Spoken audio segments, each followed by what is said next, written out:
The baby's crying was so loud that I changed the locks. Well, what am I supposed to do then? When I asked Michael, for some reason, I heard my in-laws' voices in response. Both you and the kid can sleep on the streets. Following those unbelievable words, I could also hear my in-laws laughing.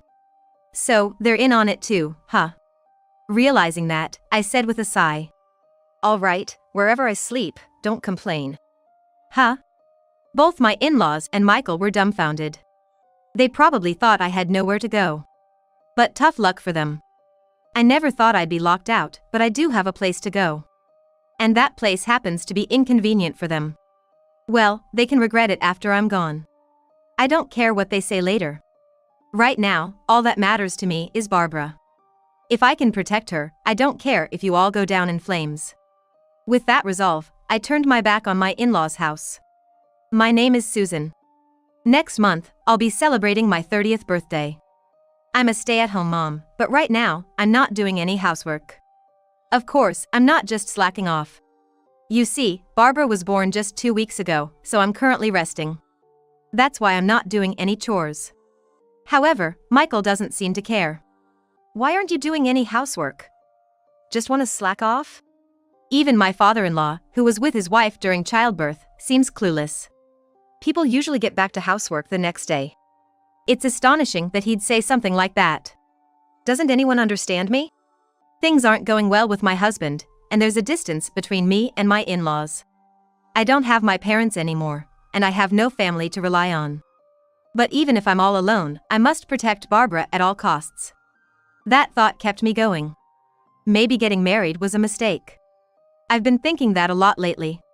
But until we got married, both Michael and my in-laws were kind. Especially my in-laws, they even offered to cover the wedding costs, which shows how considerate they were towards me. Can we really accept the money for the wedding? It's our only son's wedding, Susan. We can't be stingy, or we'll be the laughingstock of our family. Saying this, my mother-in-law chuckled. My father-in-law felt the same at that time. Both Michael and I work in the bridal industry. Some of our company colleagues will be attending, so we can't have a wedding that's embarrassing. Michael and my father-in-law work at the same bridal company. It's pretty well known in our local area, say, kinda like a recognized company in Nebraska. Moreover, they have a broad range of businesses. Their primary focus is on wedding venues, but they seem to also manage restaurants for wedding after-party and such. So, most of the attendees were deeply familiar with weddings. Guess that means we couldn't have a cheap-looking wedding. Now I understand why they offered to cover the expenses. So, with the help of my in-laws, Michael and I had a rather lavish wedding. But the good times ended there. Once we got married and I began living in their home, they started to make demands. Hey, Susan? You're not expecting yet? Well. I gave a vague response. My mother-in-law let out an exaggerated sigh. Oh boy, you're not too helpful, are ya? Excuse me? Not helpful? I quickly retorted. But she just looked away. It's nothing. She brushed it off in an obvious manner. I was like, wait, is this what they call the cold shoulder? The thought briefly crossed my mind. But I have still felt indebted because of the wedding expenses. In the end, I couldn't muster the courage to confront her directly. On the other hand, my father-in-law treats me like I'm some sort of maid. Hey, where are the snacks? Sorry, I'll get them right now. You should have had it ready before I got back. Some wife you are. He started to grumble. I was taken aback. Some wife. What's that supposed to mean? Do I also need to look after him? I married Michael and became his wife. So I'm committed to him. Of course, I want to do my best for my in-laws too. But being ordered around feels a bit different. I wonder if this is how they truly feel about me. I was baffled by the sudden change in my in-laws' attitude. However, I didn't have the guts to stand up to them. I thought if I did, they'd kick me out. I quit my job when we got married. I don't have much savings left. Moreover, I don't have my parents. Meaning, if we were to divorce, I'd have no one to turn to. Out of fear, I couldn't defy my in-laws. Even when my mother-in-law picked on me, or when my father-in-law treated me like a maid, I had no choice but to endure. I've suppressed my feelings deep inside. Then, about 6 months after our marriage, one day, I felt sick as I was about to prepare breakfast and collapsed on the spot. What?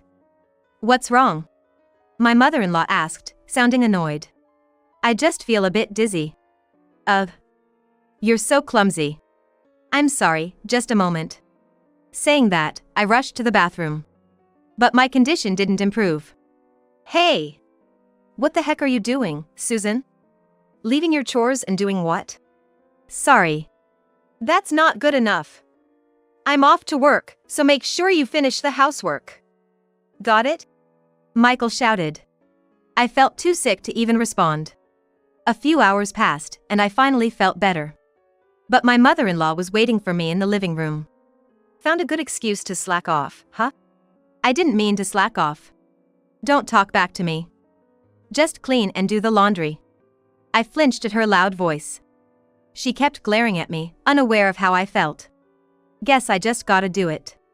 With a sigh, I started the chores. I managed to get through that day. But my health didn't fully recover. Feeling something was off, a few days later, I went to the doctor. Turns out, I was pregnant. I hurried home to report to my mother-in-law first. To my surprise, she suddenly changed her attitude. Oh. You were pregnant? Why didn't you say so sooner? She grinned at me. And then, she quickly started making a call. It's been a while. You know, my son's wife is pregnant. Judging from the conversation, it seemed she was bragging to a relative. Maybe she'll be a bit kinder to me now. That was the hope I clung to. But I was wrong. Even after learning about my pregnancy, my in-laws treated me the same. Even worse, I overheard my father-in-law saying something. Once the heir is born, we don't need her. We could even let her go. He was happily chatting on the phone with an acquaintance. I was utterly taken aback. All they really wanted was an heir. I kind of knew it from the way they treated me. But hearing it out loud made it all the more painful. I bit my lip and continued with the housework. Of course, I thought about discussing this with Michael. But right after finding out about my pregnancy, Michael started coming home late. When I asked him why, Michael replied with a sharp tone. You're pregnant, so I've done my part as a husband, haven't I? What do you mean? If a wife doesn't get pregnant, folks talk, right? I just did my part to help with that. And so, Michael just rambled on with his selfish reasoning. What the heck, Michael? Stop joking around. Enough. All you need to do is give birth. That's your duty as a wife. Michael looked at me as if he married me out of obligation. At that moment, everything became clear. Michael wasn't going to support me. In fact, he wasn't even on my side. I was all alone here. Besides, my in-laws were never kind to me. They were just kind to ensure their heir and to have someone do the housework. Realizing that, my spirit broke. All my love and feelings for Michael vanished. Oh, yes. I'm gonna divorce him once the baby is born. From that day on, that's what I started thinking. In that case, I need to be prepared for the divorce. In the short time before giving birth, I hired someone to investigate Michael and my in-laws. And soon, the day came for me to give birth. A beautiful baby girl was born. I named her as Barbara. The day we brought Barbara home, both my in-laws and Michael were thrilled. However, their expressions gradually darkened. And then, tragedy struck. It was on the day of Barbara's 1-month checkup. After the checkup, I was given a ride by Mr. Smith, the CEO of Michael's company. Apparently, Mr. Smith's daughter had given birth around the same time I had. So, we ended up having our checkups together, and I got a ride due to Mr. Smith's kindness. But there was a problem when we got to my house. For some reason, the front door key wouldn't work. I knocked at the door and called out. Hey, Michael? I can't open the door. From inside, I heard Michael's voice. The baby kept crying at night, so I changed the lock. You changed the front door lock without telling me? When I asked him that, Michael raised his voice. She cries all day. I want to enjoy some quiet time, so don't come back. So, what am I supposed to do? When I asked Michael, surprisingly, I heard my in-laws respond. You and the kid can sleep on the streets. Following that unbelievable statement, I could hear my in-laws laughing. So, they're in on this too, huh? Realizing that, I responded sarcastically. Fine, don't complain wherever I end up sleeping. Huh? Both my in-laws and Michael sounded shocked. They probably thought I had nowhere to go. But joke's on them. I didn't expect to be locked out, but I have somewhere to go. And that place will be inconvenient for all of you. They'll regret it later. And I won't care about what they say then. Right now, the only thing that matters to me is Barbara. If I can protect her, I don't care if you all go down. I made up my mind and turned my back on my in-laws. I then approached Mr. Smith. You heard everything, right? Of course, I did. So, about what we discussed earlier, could you help me? I asked Mr. Smith. By the way, that conversation was about something Mr. Smith had mentioned during the ride. Actually, there are several postnatal care hotels. Mr. Smith's company, which is into the bridal business, was also considering incorporating this postnatal care. From marriage to childbirth, to raising kids. I really want to have a long-term relationship with our customers. That's what Mr. Smith had been saying. And he'd approached me, asking if I wanted to be a consumer monitor their plan. I posed a question and Mr. Smith nodded in agreement. Let me guide you through it. Thank you. That being said, I can't stand that attitude. Mr. Smith looked sternly at Michael's in-laws. Probably contemplating some form of retribution for Michael and the other two. Well, as a company CEO, it's hard to ignore such things. Especially if the company is venturing into the children's business. With that thought, I made a proposal to Mr. Smith. Upon hearing the plan I'd thought of even before giving birth, Mr. Smith nodded deeply. Let's collaborate on that proposal. Thank you. That's how I gained a powerful ally. However, I was dead tired. So, they had me transported straight to a postnatal care facility, kind of like a luxury facility. Thanks to Mr. Smith's influence, I got to stay in a premium suite. The postnatal care plan experience was top-notch. The facility had specialized staff like midwives available 24/7. The support was comprehensive, and many amenities were provided for relaxation. There were other new moms around, and for the first time in a while, I could really take it easy. I wish I could stay here forever. That feeling just came out of my mouth. I could really rest. And then, the next day, Mr. Smith came to visit me. In front of me, he called Michael. Soon, Michael answered. Ah, is that you, Michael? Sorry to disturb you during your break. No worries. What can I do for you? Well, actually, I have a favor to ask. After a brief pause, Mr. Smith continued. I'd like you guys to be models for our brochure. Can you do it? You mean my wife, daughter, and I? Look, your daughter was just born, right? She'd be perfect for the brochure. True, for a bridal-related brochure, they'd be the ideal choice. But Michael had just kicked me out. There's no way he'd agree under these circumstances, right? I couldn't help but smirk. If Michael refused a direct request from the president himself, there's no way it wouldn't impact his career advancement.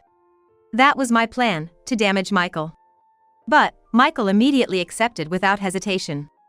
Sure thing. I got this. I was flustered. Now, I can't damage Michael.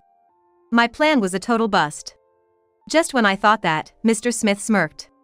Then, Mr. Smith said to Michael, "Can you come to the studio right away? How about in an hour?" Wait, in an hour? Yeah, I'll get the crew ready, so. As Mr. Smith was speaking, Michael interrupted in a panic. Hold on a sec. Today's a bit. What's the matter? Well, I have to discuss with my wife. Michael began to fumble for words. Seems he thought he could convince me if he had more time. That's what you get for agreeing without thinking. Serves him right. I couldn't help but grin. Why don't you talk to her now? Your daughter was just born. She's right there with you, isn't she? Mr. Smith added salt to the wound. Michael was completely silent. In the end, Michael said he'd consult and hung up the phone. Needless to say, I was bombarded with calls right after. Of course, I ignored them all. For about 30 minutes, my cell phone was ringing off the hook. But it seems he finally gave up and my phone went silent. Immediately after, Mr. Smith's phone rang. Well, my wife says she's embarrassed. I never said any such thing. As I thought that, Mr. Smith let out a very audible sigh. Really, can't even persuade your own wife? No, it's not like that. I'm really disappointed in you. As soon as Mr. Smith said that, a loud apology started, loud enough for me to hear. I'm so sorry. I promise I'll persuade her. The voice of his apology sounded like Michael was making desperate efforts to convince me in front. After letting Michael apologize for a while, Mr. Smith ended the call. Then, he dialed up my father-in-law. Hello? Hello. Mr. Smith. What can I do for you? Actually, I have a gift for you. Would you accept it? Saying so, Mr. Smith looked at me. I smiled and nodded. Do you know that we run a restaurant for parties? Of course. I'm thinking of lending it to you. Wait, lend it out? My father-in-law must have been puzzled. The truth is, this was all part of my plan. First, Mr. Smith would personally offer the spacious restaurant for Michael's father. And then, have a party for the grandchild there. Once the 1-month checkup is done, it's about time for the baby to go out for walks. That's the time for a party to show our baby around then. Any regular family might jump at this offer with joy. But our situation is different. Michael just kicked me out, so there's no way I'd accept his invitation. So, my father-in-law began to panic and make excuses. No, it's just, What? Are you gonna decline my gift? No, I'd never. It's just that we have to consider Susan and the baby's health. My father-in-law started making up reasons. I was irritated. Then, Mr. Smith interjected. Was there a problem at the 1-month checkup? No, it's not like that, but... Then, have a party there. Don't worry about the costs, I'll cover it. As for the date. Mr. Smith kept moving the conversation forward. All the while, I could hear my father-in-law's flustered voice. He's panicking, wonder what he's gonna do. I was holding back my laughter. Eventually, Mr. Smith finished talking and abruptly hung up. Right then, my phone started ringing. It's from my father-in-law. Grinning, I held my phone. Well, what should I do? No need to even ask about my father-in-law's business. So, I could just ignore it. But ignoring isn't fun. And I'd be left feeling frustrated. So, I picked up. Hello. Susan? His voice was louder than usual. He must be really panicked. Either way, I responded with an annoyed tone. Oh, is that you? Thank God. Susan, please listen to me. Huh? No thanks. I replied sharply. My father-in-law looked stunned for a moment, but quickly gathered himself, pleading with me. Don't say that. It's a once-in-a-lifetime request, please. At that point, I felt like I had the upper hand. Trying to hide my amusement, I asked. What's going on? Well, I have a favor to ask. He began to relay what Mr. Smith had told him. However, it all seemed too convenient to me. He didn't mention any instructions from Mr. Smith, nor did he specify a date and time. He just kept going on about wanting to have a party and how he'd rent out a place. So, I bluntly refused. I decline. After all, I was kicked out. No, that's not it. The thing is, my father-in-law started to rattle off excuses. Losing my patience, I raised my voice. If you send me a video you apologize to me, I'll consider attending that party. Well, he was at a loss for words. Send me that video. If it checks out, I'll go. Bye. With that, I hung up the phone. He surely wouldn't take himself go as far as apologizing to me. I was too confident about that. However, contrary to what I thought, a video of my father-in-law begging was sent to my cell phone. This threw a wrench into my plans. I was gonna make the party a flop and have him apologize to Mr. Smith. I'd have to come up with something else. Seeing my troubled face, Mr. Smith, sitting next to me, offered some advice. How about this for the debut party? I listened intently. It was indeed an intriguing idea. Moreover, I could get one over on both Michael and my in-laws. I'll go with that. I immediately started getting ready. A few days went by, and the day of the party Mr. Smith had set came around. Of course, I hadn't been back to my in-laws' place. In fact, I hadn't even been in touch with Michael or my in-laws. A little suspense never hurt anyone, right? Thinking that, I headed to the venue with Mr. Smith. Peeking into the venue, I could see my in-laws being grilled by relatives. What's going on? Why aren't they here? Something's not right. Well. My father-in-law was sweating bullets. Some other relatives were confronting Michael. You didn't leave the house with your wife? No, I mean, there's no way we could leave together. After all, we weren't living together. Still, I felt bad for keeping everyone waiting.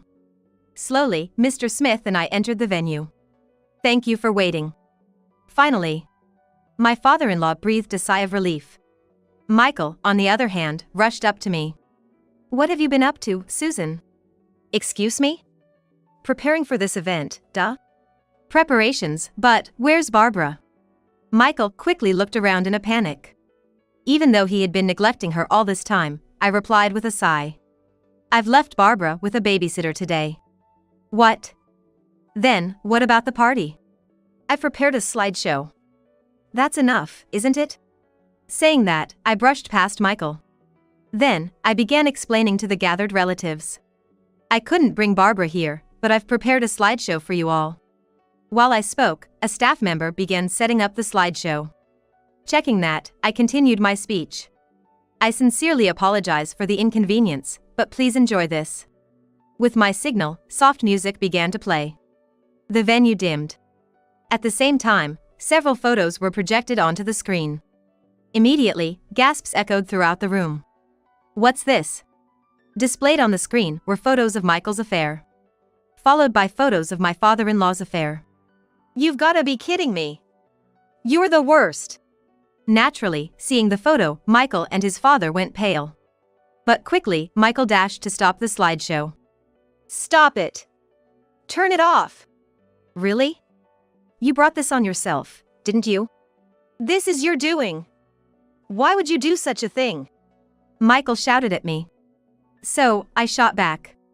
It's because you locked Barbara and me out. You changed the front door locks while we weren't home. The room went silent. Then, murmurs began. Locked out? What's going on? Amidst the whispers, I exposed the conversation from when our house keys were changed. I also mentioned that Mr. Smith was there. That's a lie, right? Sorry, but it's true. Mr. Smith witnessed it and helped me out. As I said that, Mr. Smith nodded. It's over. This is the end for me. Michael crumbled. Looking back, his father was in total shock.